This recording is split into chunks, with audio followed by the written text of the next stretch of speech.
Hello guys, नमस्ते, जय श्री कृष्ण। आज हम पढ़ेंगे कार्बनिक पदार्थों के शुद्धिकरण में हम पढ़ रहे थे ऊर्ध्वपातन। तो ये ऊर्ध्वपातन को हम डायग्राम के द्वारा समझ रहे हैं।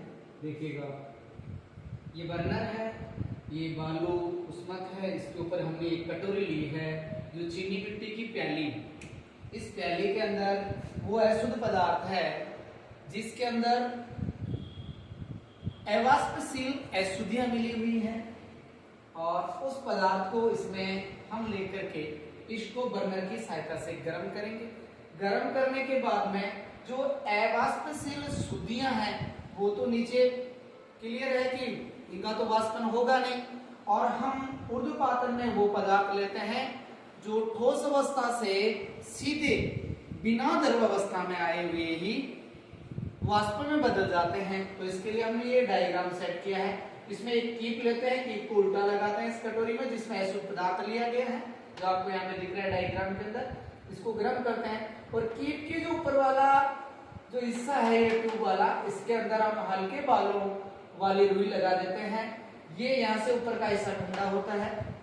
जब इसको गर्म करते हैं तो जो अशुद्ध पदार्थ है कार्बनिक, जिसका ऊर्ध्वपातन होगा, वो ठोस अवस्था से वाष्प अवस्था के रूप में वहां पहुंच जाएगा जहां पे हल्के बालों वाली रुई लगी हुई है, और वहां वातावरण ठंडा होने के कारण या टेम्परेचर ठंडा होने के कारण वो ठोस अवस्था में प्राप्त हो जाएगा हमें।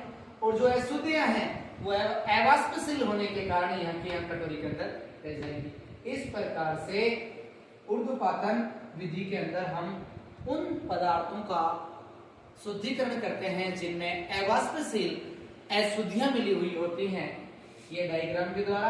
और ऊर्ध्वपातन में क्या होता है, पदार्थ ठोस अवस्था से गर्म करने पे सीधा वाष्प अवस्था में आता है और ठंडा करने पर सीधा ठोस अवस्था में प्राप्त होता है। बिल्कुल साधारण सी विधि है। इसमें कौन कौन से पदार्थ हैं जिनका हम शुद्धिकरण करते हैं मैं पहले भी बता चुका हूँ, पहले वाली वीडियो में, इसमें भी देख लीजिए।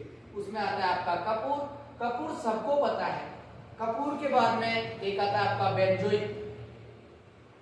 बेंजोइक अम्ल, और एक होता है नेफ्थलीन। हम इनके डायग्राम भी पढ़ चुके हैं। नेफ्थलीन का डायग्राम है वो डबल बेंजीन वाला इस प्रकार का होता है, जो मैंने आपको पूर्व में बता दिया है।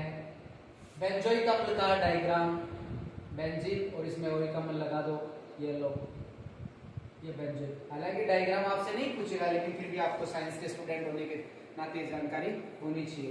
तो कौन कौन से पदार्थों का ऊर्ध्वपातन विधि से शुद्धिकरण किया जाता है, ये कई बार क्वेश्चन पूछा जाता है।